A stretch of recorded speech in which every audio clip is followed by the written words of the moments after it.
جی السلام علیکم جی، میں ہوں Ghaffar Lehri, comedian, film TV stage artist, Lahore Punjab Pakistan سے۔ آج میں آپ کو ایک ایسی کہانی سنانے لگا ہوں، آپ دلوں میں ہاتھ رکھیں۔ ایچ ڈی انٹرٹینمنٹ یہ جو آپ دیکھ رہے ہیں، یہ میں ان کو کہانی سنا رہا ہوں اور آپ لوگ دیکھ رہے ہیں کہ جو ہم ہنسانے والے ہوتے ہیں نا جی، ان کے پیچھے بڑے دکھ ہوتے ہیں، بڑی تکلیفیں ہوتی ہیں اور بہت یہ پی کاٹ کرنا آپ تک پہنچتے ہیں۔ تو یہ ایک بڑا ہی ایک خوشی کا لمحہ بھی ہے اور غمگین لمحہ بھی ہے۔ میں 1965 میں کراچی میں پیدا ہوا، شیر شاہ کالونی، محمدی روڈ، کراچی نمبر 28۔ وہاں کے میرے ایک دوست تھے جو ہم کٹھے پڑھا کرتے تھے، صفدر حیدر عرف پشپشا۔ بے انتہا انہوں نے ڈرامے کراچی میں کیا، وہ آج کل لندن میں۔ وہاں میں نے جب اسکول میں نے داخلہ لیا 1965 میں پیدا ہو کر، اور 6 جماعتیں میں نے کراچی میں کی نصرت اسکول میں۔ تو جو ہمارا گھرانہ بڑا یعنی غریب سا گھرانہ ہے، ہم امیر لوگ نہیں ہیں۔ یا آپ لباس سے دیکھ رہے ہیں، شاید میں نے پراڈو باہر کھڑی کی ہوئی ہے، نہیں، باہر میں نے بائک کھڑی کی ہوئی ہے۔ 6 جماعتیں میں نے وہاں پڑھی۔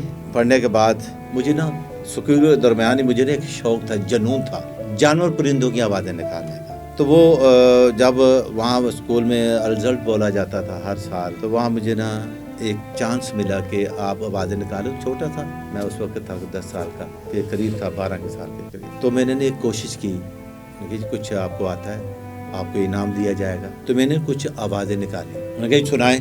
تو 12-13 سال کا آدمی کیا ہوتا ہے، چھوٹا بچہ۔ تو میں نے آوازیں سنائی، میں کہ یہ آوازیں ہیں کہ مرغا کیسے بولتا ہے۔ تو میں نے مرغے کی آواز نکالی،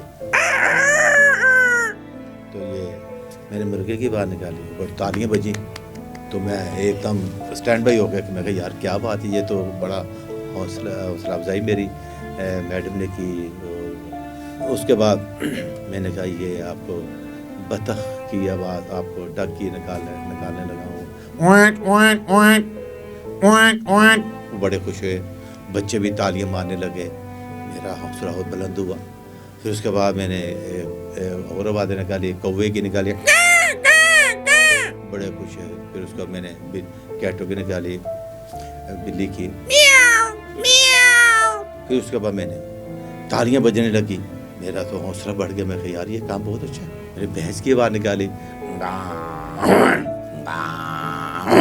اس کو میں نے پھر بکری کی آواز نکالی، پھر نکالتا گیا۔ پھر میں اس کے بعد گدھے کی آواز نکالی، اس کے بعد تالیاں گونج اٹھی کہ پورا اسکول تھا جو وہ میری طرف حیرانگی سے دیکھنے لگا۔ پھر میں نے گھوڑے کی آواز نکالی، پھر اس کے بعد دیکھنے لگے کہ یار ویری گڈ۔ پھر میں نے اس کے بعد مینڈے کی آواز نکالی، پھر اور تالیاں بجی۔ پھر میں نے ڈاگ کی آواز نکالی، میں کہا جی یہ جو ڈاگ ہوتا ہے اس کا ایک بچہ بھی ہوتا ہے، جب ہم اسے کسی ڈاگ کو چھیڑیں گے اس کی آواز کیا ہے، وہ نا گھورتا ہے، انسان کی طرف بڑھتا ہے۔ تو پھر جب ہم اسے پتھر ماریں گے تو ظاہر ہے وہ چیخے گا۔ یہ پھر میں نے آوازیں نکالی۔ وہ ایک بچہ بولا جی ہمیں جی پیرٹ کی آواز سنائے، پیرٹ کی۔ میں کہا جی ٹھیک ہے، ابھی میں طوطے کی آواز۔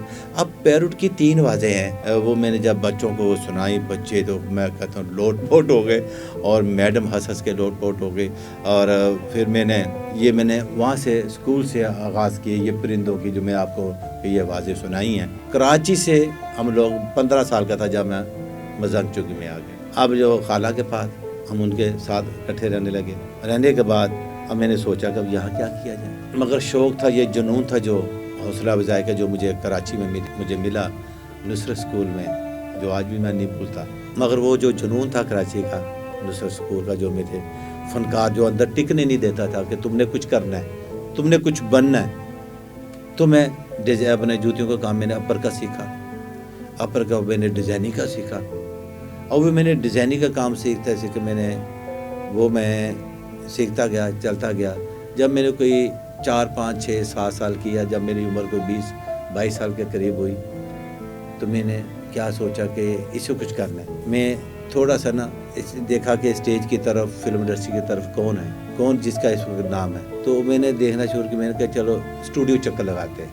ایک دوست تھا، اس کے ساتھ میں گیا، تو وہ اس کا نام تھا منور خان، وہ تھا شوکی خان کا شاگرد۔ اب مجھے نہیں پتا وہ ابھی ہے یا نہیں ہے۔ وہ منور خان بہت اچھا کامیڈین، آج وہ اسٹیج میں ہوتا جو یقین کرے کہ چھکے چھڑا دیتا۔ بڑا حاضر دماغ تھا، مگر نشہ یہ آدمی کو برباد کر دیتا ہے۔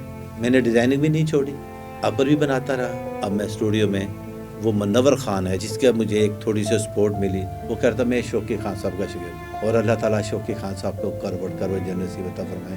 ایسا فنکار آ ہی نہیں سکتا، دنیا فین تھی ان کی، کیا بات، بہت بڑا فنکار شوقی خان صاحب۔ منور خان صاحب کہتے ہیں میں نے کیا شاگرد تو میں کہا اچھا یار، تو مجھے ایسے کریں کہ منور خان کو کہا کہ یار مجھے ساتھ رکھا کریں۔ اس کا اچھا ٹھیک ہے، تھوڑا سا میرا بھی نا فنکاروں میں نا اس وقت میرا نام تھا طوطا لہر، یہ میرے سسر نے نام رکھا تھا طوطا۔ میں جانور پرندوں کی بڑی آوازیں نکالتا تھا، وہ کہتا ہے تو ٹینٹا طوطے میں کو ٹینٹا ہی کرتا رہنا، بس میرا نام انہوں نے طوطا ڈال دی۔ میرا نام تھا عبدالغفار عرف طوطا، پھر طوطا لہر نام رکھا گیا۔ طوطا لہر کے نام سے مجھے دنیا جاننے لگی، اور میں منور خان کا ساتھ لگا رہا۔ میں جگہ ڈھونڈ رہا تھا، اچھے استاد کی تلاش میں تھا کہ مجھے کون سا کوئی اچھا ون مین کا بندہ تھا ملے جس سے میں اسٹیج بھی کروں، جس سے میں فلم بھی کروں، ٹی وی بھی کروں۔ اب میں آدمیوں کی تلاش میں تھا، مگر 82 میں مہینہ ہوا فلم انڈسٹری میں، اور میرے فلم انڈسٹری میں آسا سے نا پی آر بن گئے چھوٹے چھوٹے، اور ایک تھا عبدالقادر اسٹیل فوٹوگرافر جگو آرٹ۔ میں نے کہا قادر بھائی تو میرے چھوٹے بھائیوں کی طرح مجھ سے کچھ سال 2 سال چھوٹا تھا کہ یا مجھے فلموں میں کام کرو۔ انہوں نے مجھے فلم کرائی کڑی منڈا راضی، جوید رضا صاحب ڈائریکٹر، اور اس میں ریمبو صاحب تھے، اور محسن شریف ایک کامیڈین تھا ون مین کا، وہ بھی اکیڈمی وغیرہ وہ کرتا تھا۔ تو ہمارا نا 5-6 آدمی تھے، تو ایک سین تھا چھوٹا سا کہ تھانے کا رول تھا چھوٹا تھا، تو مجھے ایک چھوٹا سا ایک آدھا بولنے کا موقع ملا۔ اب میں نے وہ فلم کی کڑی منڈا راضی جوید رضا صاحب کی، مجھے میرا حوصلہ بلند ہو گیا، نہیں بھی اب یہاں کریں گے۔ مگر اس کے بعد کیا ہوا، دھکے کھاتا رہا، چلتا رہا، پی آر بنتی رہی، مگر مجھے چھوٹے چھوٹے رول ملنا شروع ہو گئے۔ اس کے بعد پھر مجھے ایک فلم تھی چکوری ریما اور شان کی، پھر میں نے وہ کی، اس میں ایک مجرا تھا ریما جی کا، ماہی ملیا تو میں قبر آگے، چنی اڈتی سینے نوتے آگے، میں باں پھاڑے انہیں لب کٹ لے چانا نا۔ تو یہ حمید چودھری صاحب رقص کروا رہے تھے، تو وہ اس مجرم میں بیٹھا، میں کچھ 7 دن بارش پڑتی رہی، اور میں جو شوز تھا اپنے یہاں دبائے ہوئے میں اسٹوڈیو میں جاتا تھا، تو وہ ایک گانا مجھے ملا، اس میں ہم لوگ بیٹھے ہوئے ہیں مجرا سن رہے ہیں۔ اس کے بعد آسا سے میں نے کرتے مجھے پھر میں نے ایک حسنین صاحب کی جیت فلم تھی، پھر جیت کی، پھر ویشی راجپوت، پھر اس کے بعد دل میں چھپا کے رکھنا، پھر آسا سے پھر وہ نے خوندہ صاحب، امتیاز کیسر صاحب دی علی کوثر کیمرے مین تھے۔ ایسے میں نے کوئی کم سے کم کوئی 20-25 فلمیں کی، مگر رول چھوٹے چھوٹے، ہیرو نہیں بن سکا اور نہ ہی میں ویلن بن سکا۔ مجھے کامیڈی کا شوق تھا، ہنسنا مسکرانا، کہ لوگوں کے آنسو چرا کر لوگوں کو خوشیاں بانٹتی۔ تو وہ اپنے نا لگا رہا، اور مجھے ایک آفر ہے کہ آپ ڈرامہ کریں اوپن ایئر میں، ہیر رانجھا ٹربل، اس میں ایک خسرے کا رول تھا۔ تو وہ میں نیا تھا، مجھے تو پتہ بھی نہیں تھا کہ ڈرامہ ہوتا ہے، مگر اکبر رائی صاحب، میں کہتا ہوں کہ ان جیسا آدمی، ڈائریکٹر اسٹیج کا بہت بڑا ڈائریکٹر۔ تو بات یہ ہوتی ہے کہ اسٹیج میں نے صرف 8-10 ڈرامے کیے، اس میں بہت یعنی ورگل باتیں ہوتی تھی، اس وقت نہیں، ورگل باتیں تب شروع ہوئی، مگر پھر میں نے دیکھا کہ ایک میں نے اسٹیج کی آئٹم بنائی۔ سب سے پہلے میں نے ایک آئٹم بنائی، چوہا بادام کیسے کھاتا ہے، میں نے ایک اس کے درمیان بنائی۔ جب میں اسٹیج کی طرف تھوڑا سا آیا، فلم انڈسٹری میں تھا، تو مجھے بشارت خان صاحب پی ٹی وی سے وہاں بیٹھے ہوئے تھے، تو مجھے ایک عنایت بیلی صاحب تھے، بہت بڑے آرٹسٹ، امان اللہ صاحب سے پہلے وہ سینئر ہیں، تو عنایت بیلی صاحب، ان کے بیٹے ہیں اعجاز بیلی۔ تو مجھے عنایت بیلی کہنے لگے یار تو میں نے ٹی وی میں کام کرنا ہے، تو میں کہا یار کیوں نہیں۔ تو وہ بشارت صاحب بیٹھے ہوئے تھے، بشارت خان صاحب پی ٹی وی کے پروڈیوسر، بہت اچھے، ویری نائس۔ تو انہوں نے کہا یہ غفار صاحب اپنے، مجھے اس وقت طوطا کہتے تھے، طوطا لہر کے آپ نا آئیے گا۔ تو اس وقت دلدار بے بٹی تھا، ایک بہت بڑا ٹاکرا شو چلا کرتا تھا، دلدار بے بٹی جیسا انسان، as a anchor, as a host, اور زندہ دل آدمی، اور فنکاروں کو پروموٹ کرنے والا۔ تو میں نے کہا جی میں کروں گا۔ جب مجھے بشارت صاحب نے مجھے پی ٹی وی بلایا، میں گیا، بڑا کامتا گماتا بالے، تو جب میں ریسیپشن میں باہر گیا تو 6 گھنٹے مجھے باہر ہی کھڑا ہونا پڑا، بڑا مشکل تھا اندر جانا۔ تو جب میں بشارت صاحب کا نام لے کے مجھے انہوں نے بلایا، میں جب گیا ہوں، یہ 1990 کی بات کر رہا ہوں، تو میں جب گیا ہوں تو انہوں نے میرا انٹرویو لیا کہ آپ عنایت بیلی صاحب میرے ساتھ ہیں، ان کے یہ طوطا لہر صاحب ہے، تو ان سے نا آپ سنیں۔ تو ایک میں نے چوہے کا آئٹم بنایا تھا، تو آپ لوگوں کی یہ نظر کرنے لگا کہ چوہا بادام کیسے کھاتا ہے، مجھے بشار صاحب کہنے لگے مجھے سنائیں۔ میں کہ سنیں. میں کہ ایک چوہا گودام میں گھس گیا, نیوز سے مونگ پھلی پہ کھائی, جب اس کا پیٹ بھر گیا چوہے نے سوچا کہ گھر کو چلتے ایک تھوڑے سے بادام تھے اور جو اپنے گودام میں بوری میں چوہا بادام کس انداز سے کھا رہا ہے. جب اس کا پیٹ بھر گیا چوہے نے سوچا کہ گھر کو چلتے ہیں, گودام کا دروازہ کراس کرنے لگا, ایک باداموں کی بوری پڑی ہوئی تھی. چوہے نے سوچا ایک آدھا بادام کھا لے, منہ کا ذائقہ چینج کر لے. چوہا لالچی تھا, اب وہ بادام کس انداز سے کھا رہا ہے تو اس کے فیس ایکسپریشن دیکھیں, فیس کیا ہے اور اس کے دانتوں کی آواز کیا ہے, گلے کی آواز کیا ہے. جب کڑوا بادام آ گیا تھوکے گا کیسے اور بھاگے کیسے, اب یہ بادام کھا رہا ہے.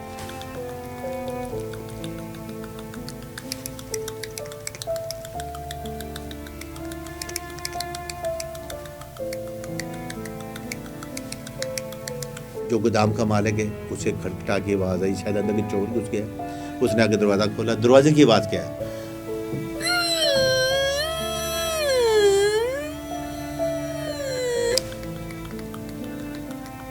چوہے نے دیکھا کس نے دروازہ کھولا ہے. چوہے نے ادھر دیکھا, ادھر کوئی نہیں. چوہے نے ادھر دیکھا,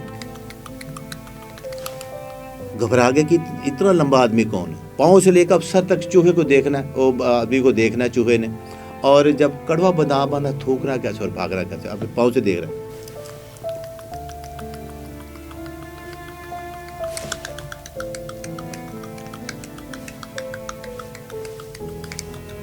اب کڑوا بادام آ گیا, فیس دیکھیے گا.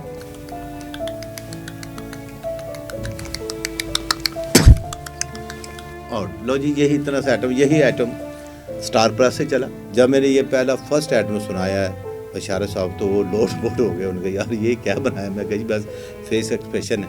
تو بڑے خوش ہوئے. تو عنایت بیلی نے کہا توتے میں تو اتنے لے آئے ہیں, ہوں ضرور ٹکنا تیرا کام ہے. اللہ تعالیٰ نے جنرل سے فرمایا عنایت بیلی صاحب کو.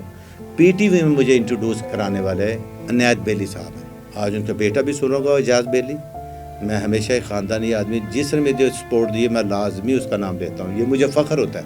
وہ ہمارے استاد ہیں بڑے. کافی لوگوں نے کہا کہ یار آپ نا فلموں میں تمہیں ہیرو کر دیں گے, یہ کریں گے, وہ کریں گے, فلان کریں گے. کرنے کے بعد میں ان کی باتوں میں نہیں آیا, مگر کوشش کرتا رہا. میں کہا نہیں کچھ نہ کچھ کریں گے. مگر میں نے اس کے دوران میں کہا یار کوئی نہ کوئی اپنا کام کریں. اسٹرگل بھی جا رہی ہے, اسٹیج بھی کی ہے, فلمیں بھی 20-25 کی, ٹی وی بھی میں پھر آنا شروع ہوا. مگر اب جو لالچی لوگ سے میرے پیچھے لگ گئے کہ یار یہ ہے نا, جب بھی ایسے تیار ہو کے میں جاتا تھا اسٹوڈیو میں اور اپنے جہاں بھی ٹی وی میں, اسٹیج میں, کہ لوگوں کو یہ سمجھتے کہ شاید یہ پروڈیوسر ہے. میں نے اپنے کو مینٹین رکھا اور اپنی غربت کو نہ چھپائے رکھا کہ میں ظاہر اپنے یہ نہ سمجھے کہ میں بالکل ختم. مگر آج تک میں نے ایسے نہیں کیا, غربت میں رہ کے بھی ایسے ہی کیا ہے. تو ایک میں نے اسٹیج کے حوالے سے دیکھا کہ ایک ورائٹی بڑی اچھی مجھے لگی کہ لڑکیاں, یہ جو ہماری فیملی لڑکی ہوتی ہیں, یہ بڑی احتیاط سے, بڑے شرم و حیا سے نا جاتی ہیں سسرال.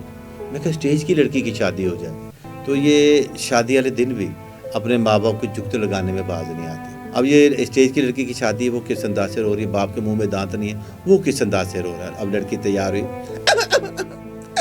ابا جی, ابا جی میں سورے نہیں جانا, ابا جی تجھے میرے سکولے بھیج رہے ہو, میں شکیلا گھر چلی جاتی تھی. اتنے جا کے شکیل نا 2-2 گھنٹے بہ کے گلا کرتی رہتی تھی, اور ادھر نہ گلا کون کرے گا. اب باپ کو رونا آ رہا ہے, باپ کے منہ میں دانت نہیں ہے, وہ کس انداز سے رو رہا ہے. میری سونے, میری قدم والے, ابا جی تجھے روندے پہ ہو, دم کرن دے ہو. باپ کو چھوڑا, بھائی کے پاس چلی گئی, بھائی کے ساتھ کس انداز سے رو رہی ہے, اس کے ساتھ بچپن کی باتیں ریپیٹ کر رہی ہے. ہائے بابا نہ مارے گے, نہ بچو چونی بولو. ہائے بھائی جوڑے چھوٹے چھوٹے ہوندے سی تے لوگ میڈیا کھیڈ دے ہوندے سی, تے میں تانوں بڑا کٹدی ہوندی سی, تانوں کون کٹے گا. بھائی کو چھوڑا, ماں کے پاس چلی گئی, ماں کے ساتھ کس انداز سے رو رہی ہے. ہائے میں مارے گئے, نہ میرا پتر تو نہ من, جڑا نہ کردا چکے تیرے پیو نے دینا, جا کچھ نہیں ہوندا, ساری کڑیاں سنے جاندیاں نے. جو دولہا شادی کے لیے آیا ہوا وہ بھی دولہن کو دیکھ کے رو پڑا کہ یہ کیوں رو رہی ہے. ابا وہ تیرا بیڑا کر کے تو نہیں گئے, تو کہ رونا پیا. ابا ابا کر روتی پئی, ਓਏ ਮੇਰਾ ਪੁੱਤਰ ਉਹਦੇ ਅੱਜ ਕੱਲ੍ਹ ਰੋਂਦੀ ਆ, ਉਹਨੇ 20 ਸਾਲ ਘਰ ਗੁਜ਼ਾਰਿਆ, ਮਾਂ ਬਾਪ ਨੂੰ ਸਹੇਲੀਆਂ ਨੂੰ ਛੱਡ ਕੇ ਜਾਂਦੀ ਅੱਜ ਕੱਲ੍ਹ ਰੋਂਦੀ ਆ, ਤੇ ਤੂੰ ਰੋਣਾ ਪਿਆ ਓਏ? ਆ ਬਾਬਾ ਮੈਂ ਅੱਜ ਕੱਲ੍ਹ ਰੋਣਾ ਪਿਆ, ਜਦ ਮੈਂ ਆਪਣੇ ਮਾਂ ਬਾਪ ਨੂੰ ਸਹੇਲੀਆਂ ਨੂੰ ਛੱਡ ਸਕਦੀ ਹੈ, ਕੱਲ ਨੂੰ ਮੈਨੂੰ بھی چھڑ سکتی ہے. تو یہ ایک تھا اسٹیج کے حوالے سے. میں نے جب اسٹیج ڈرامے کرتا تھا تو اس میں میں نے چھوٹے چھوٹے اسکرپٹس کے لیے. اچھا میں اسٹیج کی طرف رہا تو حاجی البیلا صاحب آپ کے ساتھ مل کے مجھے بڑی خوشی ہوتی تھی. آپ کو میں نا ایک شو پہ نا ہمارے سراج پارک میں ہمارے ایک دوست ہیں تو وہاں آپ کو لے جانا چاہتا ہوں. کہنے لگا او بچے آتے لگے چلیں گے, کوئی ایسی گل نہیں. تو حاجی البیلا صاحب کے یہ بڑا اچھا خوبصورت ٹیمپو, کیا سپر سٹار تھے میرے نا اسٹیج کے استاد ہیں امان اللہ صاحب. او یار بس سارے استاد نے کہڑی گل ہے. یہ میں نے امان اللہ صاحب کو جب علم میں ایک دفعہ بیٹھے تھے, میں کہا جی امان صاحب میں نے آپ کی کاپی کی ہے آواز کی, آج تک کس نے امان اللہ صاحب کی کاپی نہیں کی. جیسے میں آپ کو کر کے دکھاؤں, آپ لوگ سننے والے ہیں, میں تو کوشش ہوں. میں کہا جی میں نے اچھا سنا, میں کہا جی میں چاہ رہا ہوں کہ جیسے کہ آپ باتیں کرتے ہیں وہ کہڑیاں گلاں گل کرنے والی اللہ تو پائیں جو یہ گلاں کرن دے ہیں. یعنی یہ ان کی آواز تھی بڑی ایک سخت آواز ہے اور آواز کو نکالنا ایک بڑا مشکل ہوتا ہے. تو میں جو اپنے اسٹیج کے حوالے سے میں اپنے امان اللہ کا اپنے استاد مانتا ہوں اور اسٹیج کے حوالے سے. تو مگر جس سے میں متاثر ہوا زیادہ تر اپنے فلموں سے وہ میرے استاد اپنے لہری صاحب. یہ میں کوئی روحانی شاگرد نہیں ہوں, ان کا میں جینوئن شاگرد ہوں لہری صاحب کا. انہوں نے مجھے نام دیا, پھر میں نے عبدالغفار سے غفار لہری کیا. پھر اخباروں میں ہر طرف میں نے نام دیکھا, پھر میں نے بنا شناختی کارڈ غفار لہری کے نام, پاسپورٹ غفار لہری کے نام, وہ پھر نام بیٹی کے نام کے آگے لہری لگ گیا, وائف کے آگے بھی لہری لگ گیا. لہری صاحب کے خاندان میں لہری نہیں لگا, میرے خاندان میں لگ گیا. یعنی اتنا میں ان کا ادب و احترام کرتا ہوں.